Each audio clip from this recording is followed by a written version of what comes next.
Good morning students. आज हम GK में चैप्टर नंबर 26 पढ़ेंगे, इंडिया एंड द वर्ल्ड का मार्टरेस यानी शहीद। There have been many men and women in India who have sacrificed their lives for the cause they had dearest to their hearts. Bharat में बहुत सारे ऐसे स्त्री पुरुष हुए हैं जिन्होंने अपनी आज़ादी के लिए देश के लिए अपनी जान की बलि दे दी। इसीलिए आज वो सबके दिलों में याद किए जाते हैं। आपको ऐसे ही कुछ शहीदों के बारे में इस चैप्टर में बताया गया है। आप इन पिक्चर्स को भी ज़रा ध्यान से देखिएगा। नंबर 1 पर है, पॉपुलराइज द स्लोगन इंकलाब जिंदाबाद।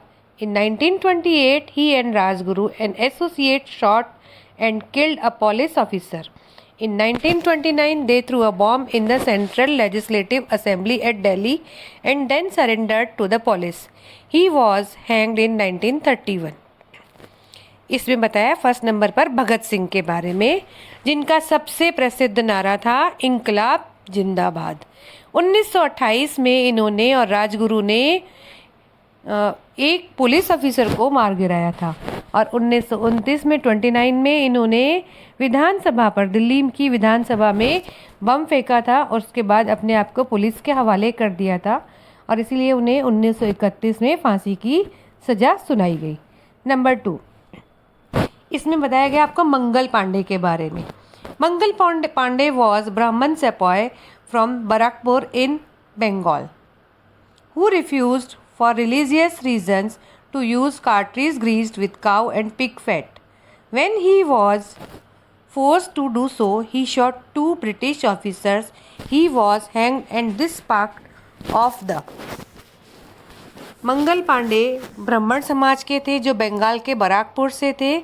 इन्होंने अपने धर्म के कारण ही गाय और सूअर की चर्बी से बने हुए हथियारों का प्रयोग करने से मना कर दिया। जब उन्हें ऐसा करने के लिए मजबूर किया गया तो उन्होंने 2 ब्रिटिश ऑफिसर्स को मार दिया। इसके कारण इन्हें फांसी की सज़ा सुनाई गई। नंबर 3, इसमें आपको बताया बाघा जतिन के बारे में। Was the name given to Jatindra Nath Mukherjee, जिनका असली नाम था Jatindra Nath Mukherjee. During world war 1 an armed rebellion was planned against the British with the help of German arms and ammunition. The plot, however, was discovered.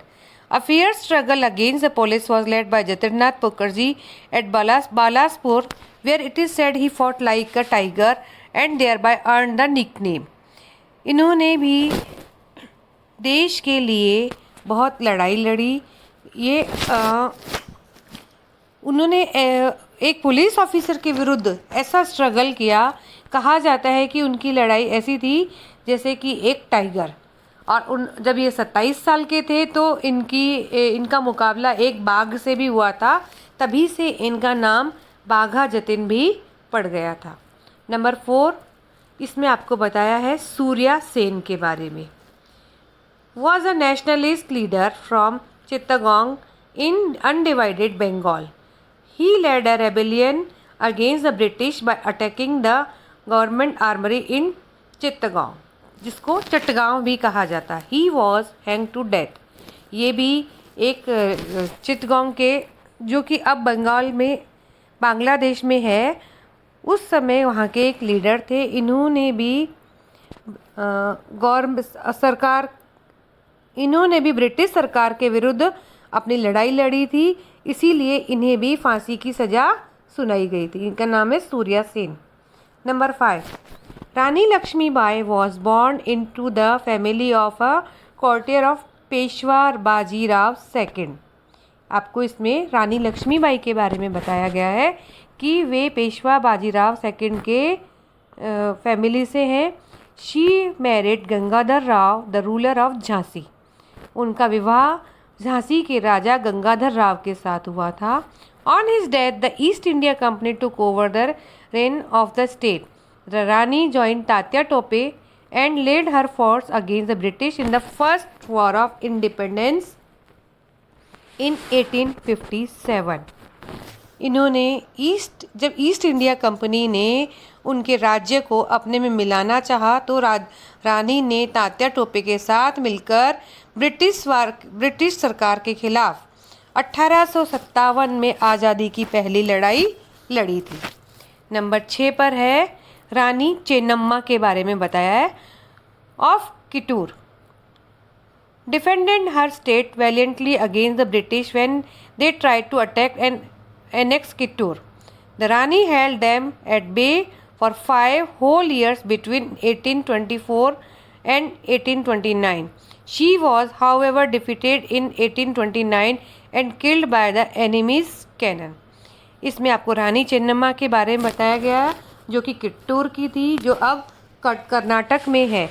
उन्होंने भी अपने राज्य को ब्रिटिश में मिलाने के लिए मना कर दिया था और 1829 में ये भी दुश्मनों के द्वारा मारी गई थी। तो बच्चों, इसमें आपने कुछ शहीदों के बारे में पढ़ा। नेक्स्ट चैप्टर नंबर 28 पढ़ने जा रहे हैं, फर्स्ट इन इंडिया। आपको इसमें कुछ ऐसी चीज़ों के बारे में बताया जो पहली बार इंडिया में लॉन्च हुई थी। नंबर 1 पर है फर्स्ट वॉर ऑफ इंडिपेंडेंस, आज़ादी की पहली लड़ाई कौन से साल में हुई? 1857 में। Number 2 first nuclear test conducted, पहला परमाणु परीक्षण, ये भारत के राजस्थान के पोखरण में हुआ था, ये 1974 में। नंबर 3 पर है first all India census conducted, यानी पहली जनगणना। ये पहली जनगणना जो हुई थी 1872 में हुई थी, 72 में ब्रिटिश वायसराय लॉर्ड मेयो के अंडर में हुई थी।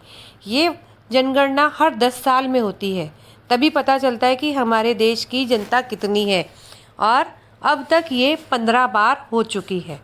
नंबर 4 है फर्स्ट टेक्सटाइल मिल, कपड़े की पहली मिल, ये कॉटन मिल थी, बॉम्बे स्पिनिंग एंड वीविंग मिल, ये 1854 में इसको स्थापित किया गया था। नंबर 5 है फर्स्ट न्यूज़पेपर लॉन्च्ड, पहला अखबार कब लॉन्च हुआ था?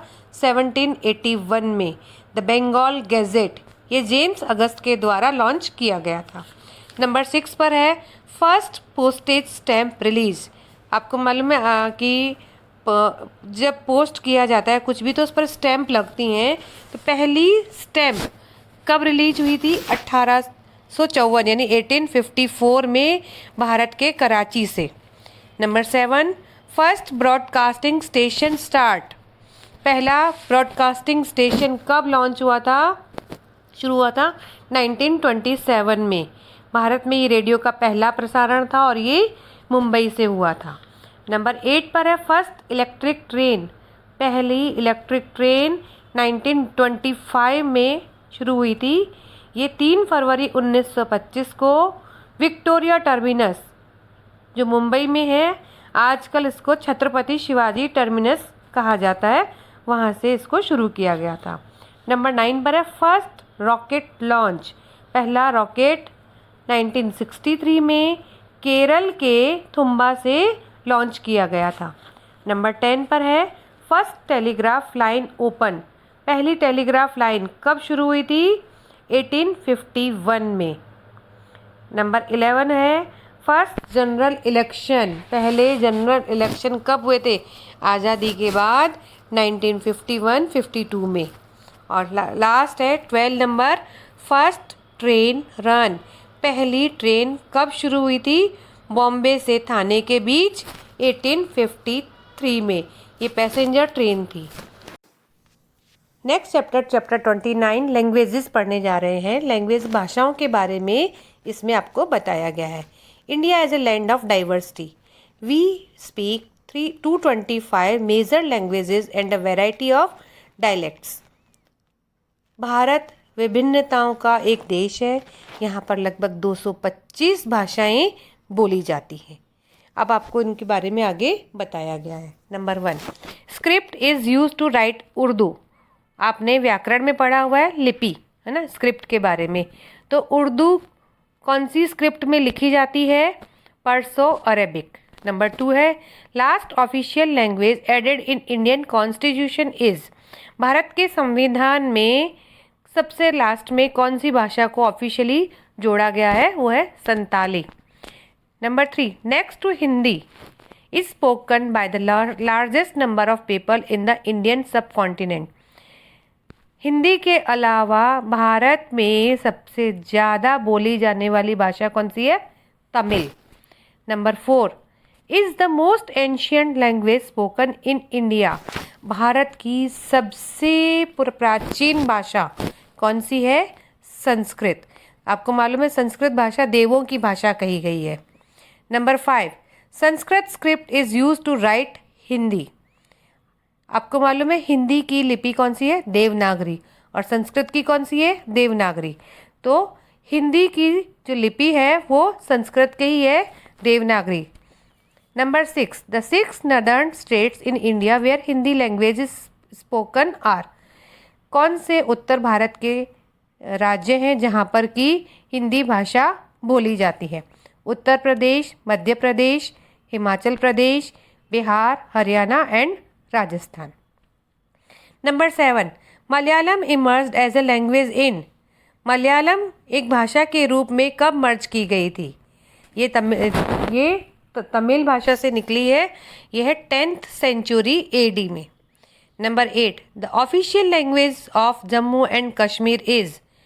जम्मू और कश्मीर की ऑफिशियल लैंग्वेज कौन सी है, Urdu. Number 9 numerically is the largest spoken language in India. भारत में सबसे ज़्यादा बोली जाने वाली भाषा हिंदी है। Number 10 Konkani language has no script, it's alphabet is named and ordered in Sanskrit. Konkani language जो भाषा है उसकी कोई लिपि नहीं है, इसके जो अल्फ़ाबेट है वो कैसे हैं, संस्कृत भाषा जैसे ही है। Last chapter number 31 election terms, ये हम पढ़ने जा रहे हैं। आपने चुनाव के बारे में आपको जानकारी तो होगी ही, सोशल स्टडीज़ में आपको सारा इसके बारे में बताया ही जाता है। ऐसे ही कुछ इसमें आपको नॉलेज दी गई है, आप ध्यान से सुनिए। We are all familiar with elections whether they are the general election और for local bodies. At that time, we hear many terms related to the polls. Here are some of them. हम सबको election के बारे में जानकारी है, चाहे वो जनरल इलेक्शन हो या लोकल इलेक्शंस। तो इसमें आपको कुछ और बताए हैं पॉइंट्स, ध्यान से सुनिए। Election which are held before an elected government term is over are called. आपको मालूम है कि जो चुनाव होते हैं वो हर 5 साल बाद होते हैं, है ना। लेकिन जब गवर्नमेंट है 5 साल से पहले ही अगर किसी भी रीजन से वो इलेक्शन होते हैं तो उनको क्या कहा जाता है, mid term elections. Number 2 the person who is standing for election is called. चुनाव में जो इंसान खड़ा होता है, यानी जो चुनाव के लिए खड़ा है, उसको क्या कहा जाता है, candidate. Number 3 the group of people who are going to vote is the. एक देश के सभी मतदाताओं को क्या कहा जाता है, electorate. Number 4 elections held to fill an office that has become vacant before general elections are called. नए विधायक के चुनाव के लिए जो उपचुनाव किए जाते हैं वो कैसे किए जाते हैं, इलेक्शंस के द्वारा ही। Number 5 anything use for recording of voter choice.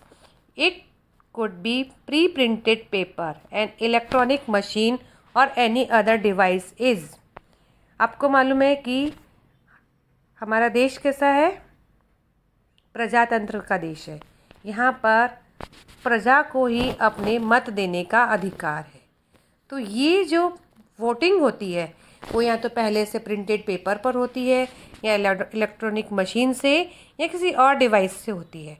उस डिवाइस को क्या कहा जाता है, ballot. Number 6 elections to the primary legislative body of a country are called. Lok Sabha के लिए जो चुनाव होते हैं उनको क्या कहा जाता है, general elections. The study of exit polls, pre poll surveys and other statistics in an attempt to forecast the result of an election is called.